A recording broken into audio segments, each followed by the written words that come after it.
Puhun nyt omassa kodissa aiheesta Jumalan armo ja laupeus Kristuksessa.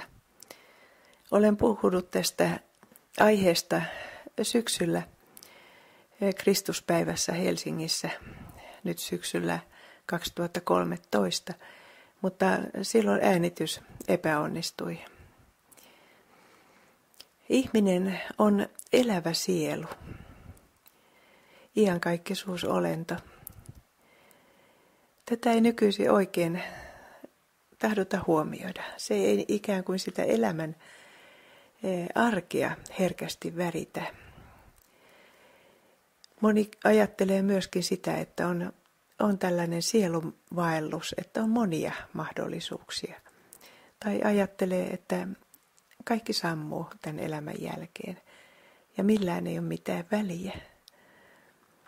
Mutta se, kun me ollaan Jumalan omia, eletään tätä elämää Jumalan kasvojen edessä, myös tietäen, että me ollaan kerran jossakin sellaisessa, mitä on hämärästi voitu Raamatussa kuvata. Että Kristus on meidät lunastanut. Hän on antanut syntimme anteeksi. Meidät on sovitettu ja me saadaan elää elämää aivan erilaisella tavalla. Me ollaan ihan tavallisia tässä arjessamme, mutta meillä on sisällä se vakuutus siitä, että me ollaan Jumalan omia ja että Raamattu on Jumalan sanaa. Tässä viime aikoina mä oon paljon ajatellut 10 käskyä, lain sanoja, näitä, jotka annettiin kivitauluihin. Ja lain sisältö on tämä: rakasta Jumalaa kaikesta sydämestäsi ja lähimmäistäsi niin kuin itseäsi. Se on aivan ihana sisältö. Ja kyllä Jumalan laki on pyhä ja se on hyvä. Mutta laissa itsessään ei ole mitään elämää.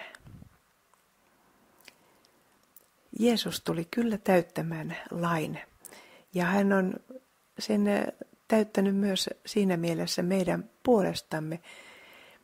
Meidän ei tarvitse sitä täyttää. Tämä vanhurskaus on Kristuksen vanhurskautta, johon me turvataan. Se ei toki tarkoita sitä, että me eletään miten sattuu. Totta kai me pyydetään, että Kristuksen henki, pyhä henki, olisi meidän kanssamme ja että me voitaisiin olla herkkiä näkemään asioita, herkkiä Jumalan äänelle. Se on aivan selvä asia. Mutta todellakaan niin laissa ei ole itsessään elämää ja voimaa. Laki aina sanoo, että tee näin ja sitten sitä tehdään niin, jos eletään niin kuin lain alaisesti. Nämä 10 käskyä juutalaisuudessahan ne muuntui siihen, että oli 613 käskyä ja kieltoa. Olen ajatellut sitä, että miten olisi saatettu kirjoittaa armo. Ei sitä voi kirjoittaa kivitauluihin. Ei siitä voi oikein tehdä luetteloa. Ja kyllä se on Raamatussa kirjoitettuna. Se näkyy historiassa, se näkyy luomakunnassa, mutta tämä erityinen ilmoitus on Jeesuksessa Kristuksessa, ristin sovitustyössä.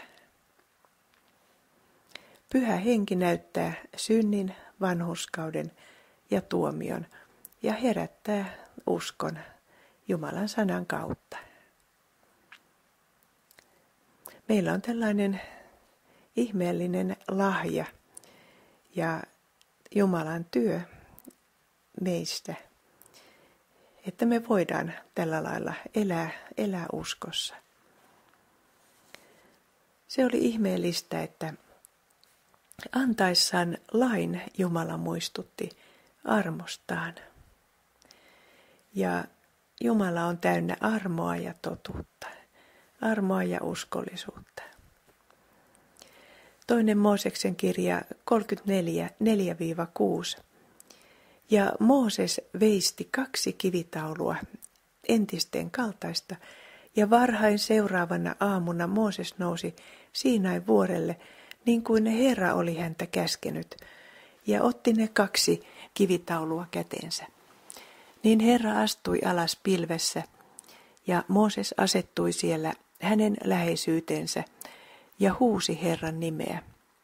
Ja Herra kulki hänen ohitsensa ja huusi, Herra, Herra on laupias ja armahtavainen Jumala, pitkämielinen ja suuri armossa ja uskollisuudessa. Risto Santala kirjoittaa kirjassaan Suudelma hunnun läpi seuraavasti. Sanonta siitä, että Jumala on täynnä armoa ja uskollisuutta, käyttää käsitettä Rav Sesed Ve'emet. En osaa näitä ääntää yhtään. Ja se olisi käännettävä mieluimmin perusmerkityksessään täynnä armoa ja totuutta. Lakia antaessaan Jumala muistuttaa, että Herra, Herra on laupias ja armahtavainen Jumala, pitkämielinen ja suuri armossa ja uskollisuudessa, tai hän on täynnä armoa ja totuutta. Ja tämä on todella puhuttelevaa ja lohduttavaa. Jumalan sana liitti armon lain antamisen yhteyteen. Ja se on minusta aivan riemastuttavaa. Jeesushan on juuri täynnä armoa ja totuutta.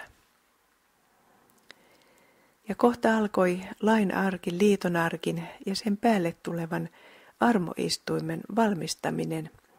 Tähän liittyi toki koko ilmestysmaja esineineen, ylipapin puku sekä uhrikäytäntö Jeesuksen ristinkuoleman ja sovitusveren vertauskuvana.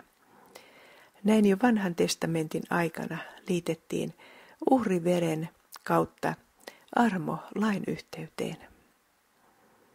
Se näkyi myös kultaisena armoistuimena lain arkin päällä, kaikkein pyhimmässä. Armo ei ole missään vaiheessa epämääräistä, vaan se liittyy syntiin ja synnin tunnustamiseen. Se kuuluu kaikkein tärkeimpään asiaan, veren kautta annettuun sovitukseen ja puhdistukseen.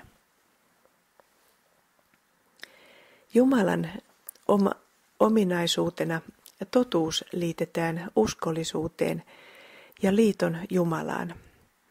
Hän, joka on totuus, tuntee meidät ja on armollinen. Hänen armonsa ja vanhurskautensa on pyhää ja täydellistä. Johannes 1:14.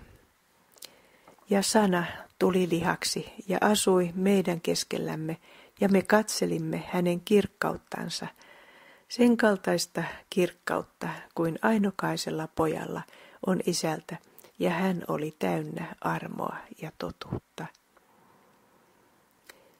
Jeesus oli aivan erityinen myöskin eläessään ihmisenä täällä.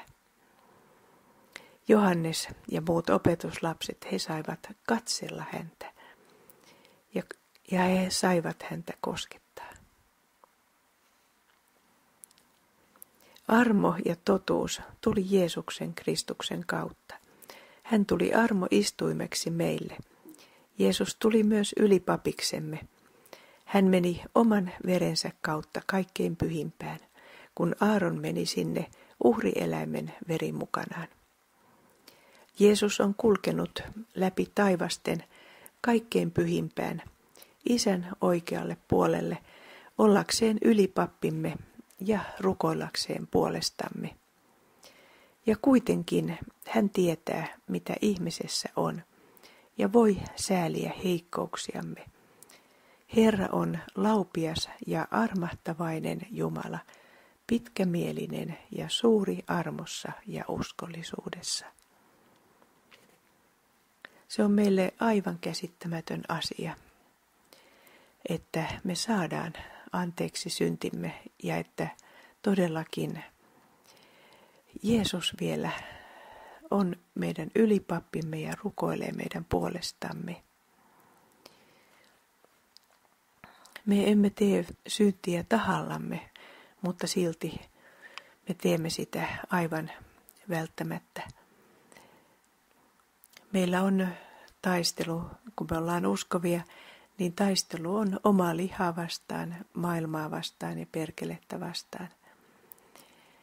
Mutta se on sellaista salakavalaa taistelua, että jos me omassa voimassamme jotakin yritämme, niin se voi tietyllä tavalla kyllä onnistua ja me voidaan siitä niin kuin ylpeillä ja ihan aidostikin iloita, jos me todellakin välttyä tekemästä jotakin pahaa. Mutta se, että me osattaisiin elää ilman syntiä, niin kyllä se on mahdotonta. Ja juuri silloin, jos tulee vaikeita elämäntilanteita, tulee uupumusta, tulee todella kiireitä, tulee sellaisia hallitsemattomia asioita ja tilanteita.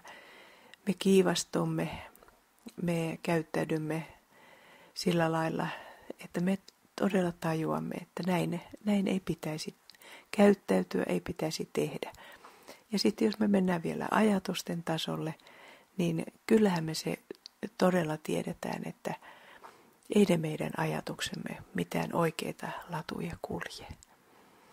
Ja näin me joudumme todellakin menemään Jumalan kasvojen eteen ja me vaan vilpittömän nöyrästi me pyydetään sitä, että Jumala pyhän henkensä kautta meitä muuttaisi ja auttaisi, antaisi sillä lailla voimia, että me osaisimme toimia oikein ja antaisi herkkyyttä oman henkensä kautta. Ja me pyydetään anteeksi sitä, mitä me tehdään väärin. Ja luotetaan Jumalan armoon, koska se on kaiken tärkeintä. Jumala mielellään armahtaa meitä, kun me Jeesuksen tähden tullaan hänen tykönsä ja halutaan vaeltaa valkeudessa. Näin myös minä ja sinä tänäänkin ja juuri tällä hetkellä me saamme lähestyä pyhää Jumalaa, joka on täynnä armoa, totuutta ja uskollisuutta. Voin tehdä sen Jeesuksen ristintyön tähden. Jumala, taivaallinen Isäni, tietää kaiken. Hän antaa syntini anteeksi. Hän tietää pettymykseni ja kipuni. Hän kuljettaa tämän päivän läpi huomiseen ja viimein perille tykönsä. Hän on pitkämielinen. Ei hän hylkää tai kiellä apuaan sitä tarvitsevalta lapseltaan. Tuo edellä oleva kertoo jotain suhteesta Jumalaan. Me olemme hänen lapsiaan, elämme Jumalan kasvojen edessä, häneen turvaten, häntä rukoilen, ja meillä on rauha Jumalan kanssa. Sitten tässä mä kerron vielä sellaisen seuraavan asian, kun tätäkin aikaa verrataan paljon Nooan aikaan, kun on paljon syntiä ja ei eletä Jumalan tahdon mukaan. Niin me tiedetään Nooa ja se, miten Jumala pelasti hänet arkissa. Ja vedenpaisumuksen jälkeen yhä ihmiskunta säilyi syntisenä. Se syntin lankeemuksen aiheuttama tila, turmeltuneisuus ihmisessä, se säilyi, vaikka oli siinä vedenpaisumuksen yhteydessä Nooan perhekunta pelastunut. Ja mä jouduin miettimään tätä oikeastaan, kun mä luin Lutherin näitä Mooseksen kirjojen jotain joko saarnoja tai selityksiä. Ja mä olin kyllä todella ihmeessäni, että miksi Luther kirjoitti siinä niinkin paljon tästä Noan lankemuksesta. Noahan aloitti viinitarhan pidon ja viljelyksen ja teki viiniä ja humaltui siitä. Ja siinä oli joku sen tapainen tilanne, että hän oli sitten nukkunut. Ne nukkuvat ilmeisesti käytännössä alasti jonkun lakanan tai jonkun vaatteen alla. Ja se oli sitten kierinyt siihen vierelle, ehkä näin. Ja kuitenkin yksi näistä Noan 3 pojasta sitten ikään kuin osoitti tätä Noan alastomuutta, tai tässä varmasti tarkoitetaan Noan syntiä. Ja ne 2 muuta poikaa nostivat sen lakanan ikään kuin siihen suojaksi, tai miehiähän nämä tietysti olivat, ja peittivät sillä Noan alastomuuden. Ja tätä sitten Luther käsitteli. Ja sitten mä kävin vielä samanaikaisesti, kun oli Michelangelon töistä semmoinen näyttely, ja siinä oli Sixtiläiskappelin kattofreskosta myöskin pienoismalli, ja siellä oli sitten jälleen niin kuin kuvattu juuri tämä tapahtuma. Se oli sen ajan katolisessa kirkossa ilmeisesti hyvin tärkeä. Ja mulle se avautui oikeastaan tuolloin niin kuin ensimmäisen kerran, että todellakin on tärkeää se, että tämä ihmisen turmeltuneisuus, syntiin lankeemus, se säilyi ja se oli tuolla lailla kerrottu. Ja sitten myöskin se, että siinä selvästi sanottiin, että ei tule niin kuin osoittaa toisen syntiä. Että Jumala tahtoo peittää synnin paljouden. Niin kuin tämmöisellä valkealla liinavaatteella. Hän tahtoo ottaa ihmisen suojaansa, armahtaa ja hoitaa. Kun hän hoitaa siinä yhteydessään, niin siinä ihminen kaiken parhaiten saa sen avun ja turvan. Ja tiedetään, että Jeesuksessa sen täyden armahduksen. Sitten mä otan tähän 3. kohtana Jumalan armosta tämän David joukkoineen ja Mefibosetin. Ja tämä kuvaa mulle ennen kaikkea semmoista laupeutta, huomaansa ottamista, suojelua, armahtamista, paimentamista.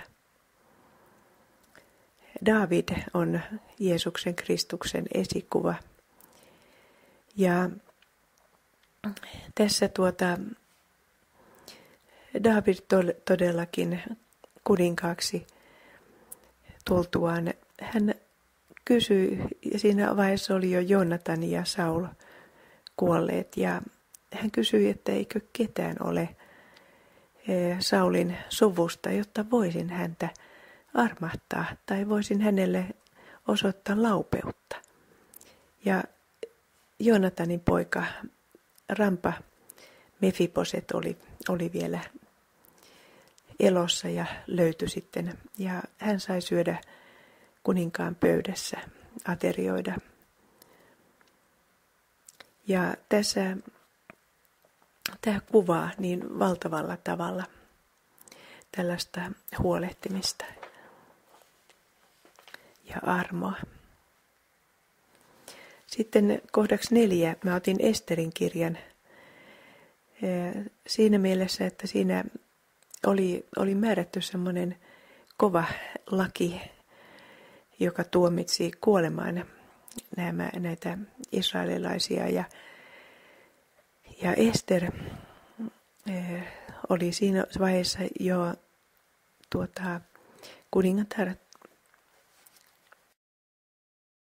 kuningatar Esterille oli kuitenkin erittäin vaikea tilanne mennä kuninkaan eteen. Hän olisi itse voinut kuolla. Kuitenkin siinä kävi niin, että tämä laki, joka olisi tappanut hävittänyt nämä israelilaiset, niin se ei astu voimaan, vaan sen lain sijalle tulee armo. Ja tässä armo on hebrean sana sed, joka kuuluu ihan oikeudenkäynti-sanastoon. Mutta kyllä se yhtenä osana taivutettuna löytyi myös siitä, kun mä yritin sitä sanoa, mikä oli täynnä armoa ja totuutta. Eli jollakin tavoin se liittyi jo siihen. Sitten mä otan vielä kohdaksi 5. Joosuan ylimmäisen papin uusi juhlapuku. Se löytyy Sakaria kirja 3, jakeet 4-5. Niin tämä lausui ja sanoi näin niille, jotka seisoivat hänen edessänsä. Riisukaa pois saastaiset vaatteet hänen yltänsä. Ja hän sanoi hänelle, katso, minä olen ottanut sinulta pois pahat tekosi, ja minä puetan sinut juhlavaatteisiin. Minä sanoin, pantakoon puhdas käärelakki hänen päähänsä. Niin he panivat puhtaan käärelakin hänen päähänsä ja pukivat hänet vaatteisiin, ja Herran enkeli seisoi siinä. Herran enkeli tarkoittaa Jeesusta Kristusta. Jokainen ihminen on synnin saastuttama ja tarvitsee lahja vanhurskauden puhdasta pukua. Kyse on Jeesuksen Kristuksen ristin sovitustyön lahjoittamasta vanhurskaudesta ilman meidän omia ansioitamme. Hengellinenkin rakennustyö on hyvä pysäyttää, jos se perusta ei ole Kristuksen lahja vanhurskaudessa. Mä ymmärsin, että tämä Joosuan ylimmäisen papin tilanne oli vähän sellainen, että siellä oli temppelin ja muurin uudelleen rakentaminen jäänyt ikään kuin tauolle. En tiedä mistä syystä, mutta siinä tilanteessa tässä otettiin ylimmäinen pappi Joosua ja häneltä riisuttiin pois pahat teot ja puettiin juhlavaatteisiin, vanhurskauden puhtaisiin vaatteisiin. Ja sitten kohdaksi 6 mä otan rakkautta loppuun asti. Jeesus riisuutui, otti orjan muodon. Johannes 13, ensimmäinen jae. Mutta ennen pääsiäisjuhlaa, kun Jeesus tiesi hetkessä tulleen, että hän oli siirtyvä tästä maailmasta Isän tykö, niin hän, joka oli rakastanut omiansa, jotka maailmassa olivat, osoitti heille rakkautta loppuun asti. Ja sitten mä jätän jakeen 2 pois, jakeesta 3. Niin Jeesus tietäen, että Isä oli antanut kaikki hänen käsiinsä ja että hän oli lähtenyt Jumalan tyköä ja oli menevä Jumalan tykö, nousi ehtoolliselta ja riisui vaippansa, otti liinavaatteen ja vyötti sillä itsensä. Sitten hän kaatoi vettä pesumaljaan ja rupesi pesemään opetuslastensa jalkoja ja pyyhkimään niitä liinavaatteella, jolla oli vyöttäytynyt.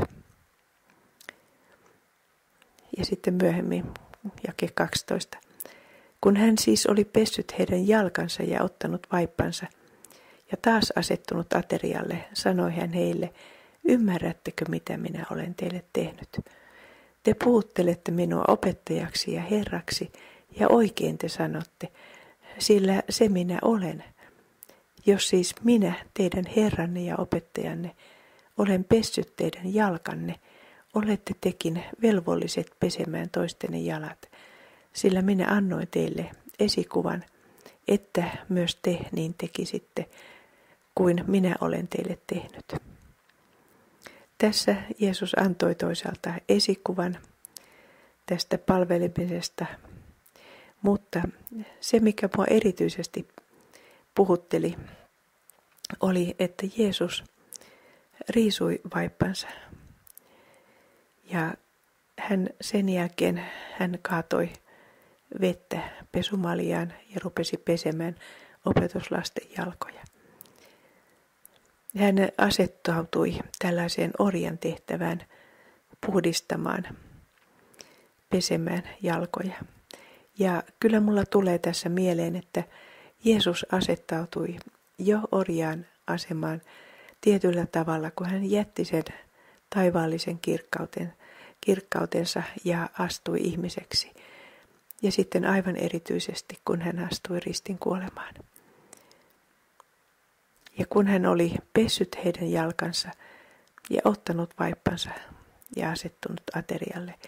Eli tämän peseytymisen jälkeen hän otti vaippansa. Ja mulla tulee kyllä tässä mieleen myöskin se, että kun Jeesus oli ristin tehtävänsä tehnyt, kuollut, oli haudattu ja noussut kuolleista, niin Jumala puetti hänet uudenlaiseen kirkkauden vaippaan.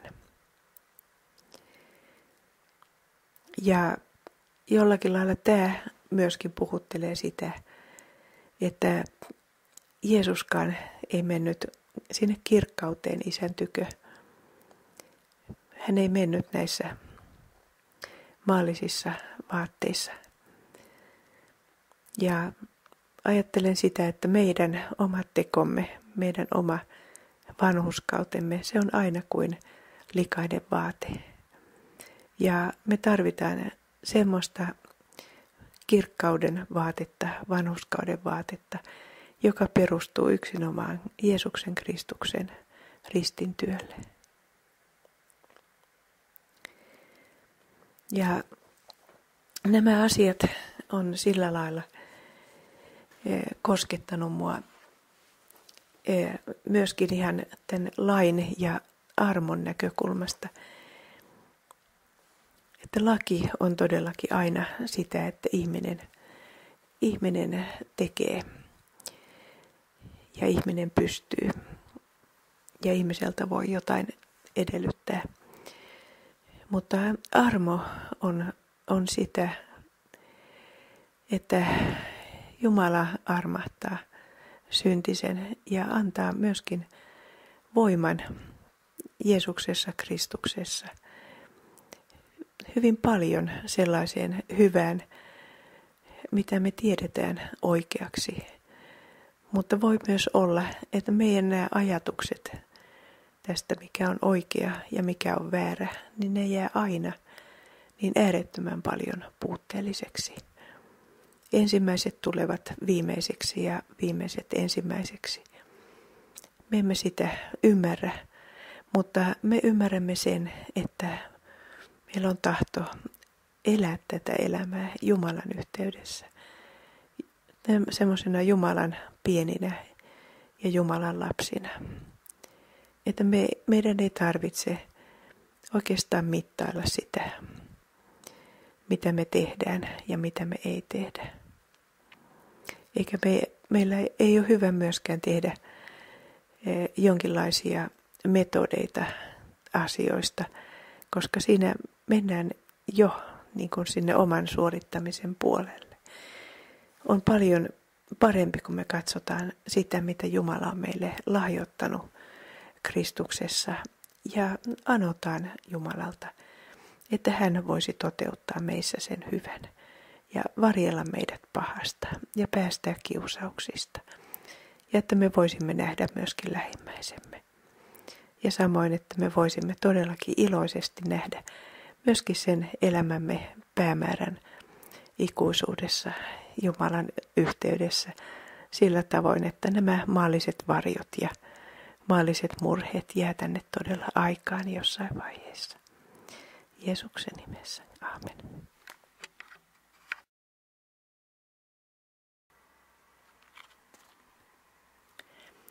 Ennen rukousta loppuun otan vielä muutaman Raamatun jakeen. Kolossalaiskirjeessä kiitetään Isää, häntä, joka on pelastanut meidät pimeyden vallasta ja siirtänyt meidät rakkaan poikansa valtakuntaan. Hänessä meillä on lunastus, syntien anteeksi saaminen. Se oli Kolossalaiskirje 1, 13-14. Ja hebrealaiskirjeessä 7. luvussa jakeet 25-27 kuuluvat näin. Hän myös voi täydellisesti pelastaa ne, jotka hänen kauttaan Jumalan tykö tulevat, koska hän aina elää rukoillakseen heidän puolestansa. Sen kaltainen ylimmäinen pappi meille sopiikin.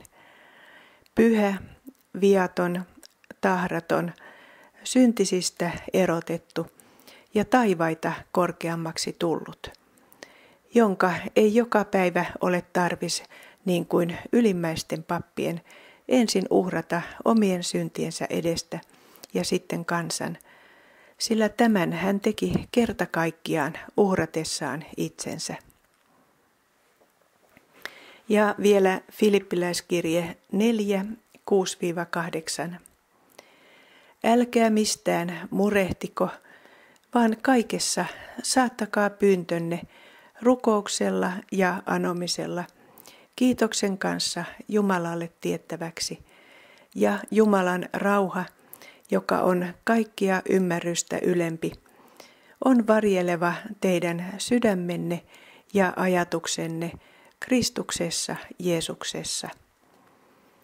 Ja vielä, veljet, kaikki, mikä on totta, mikä kunnioitettavaa, mikä oikeaa, mikä puhdasta, mikä rakastettavaa, mikä hyvältä kuuluvaa, jos on jokin avu ja jos on jotakin kiitettävää, sitä ajatelkaa.